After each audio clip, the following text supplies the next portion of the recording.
यसरी हुन्छ साथीभाइहरू यो खोपमा यो पाराको मह मौरी कटाइ हुने पाबो आमा छोराको ल साथीहरू यसरी यसरी बगाउनुपर्छ होइन यो पाराले बगाउनुपर्छ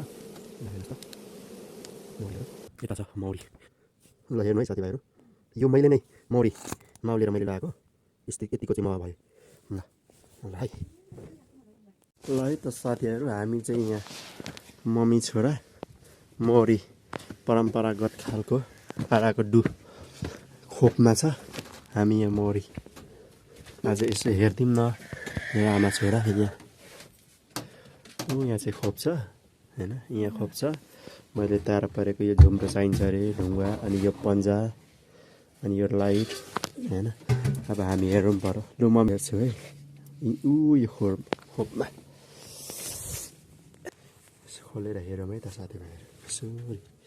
एकपल्ट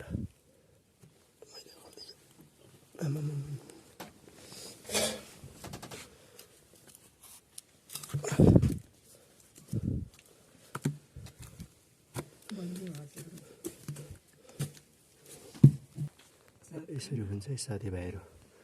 यो खोपमा यो पाराको मह मौरी कटाइ हुने पाबो आमा छोराको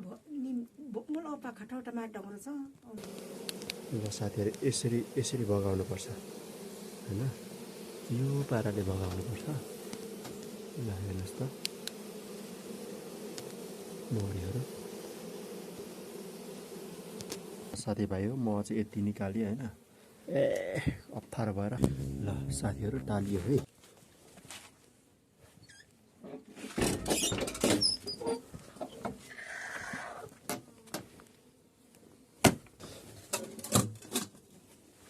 ल यता चाहिँ हामी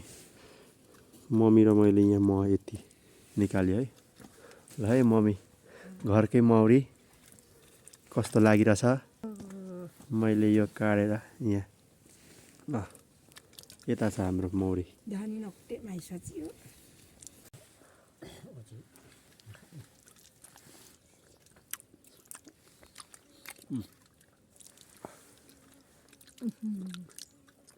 खानु त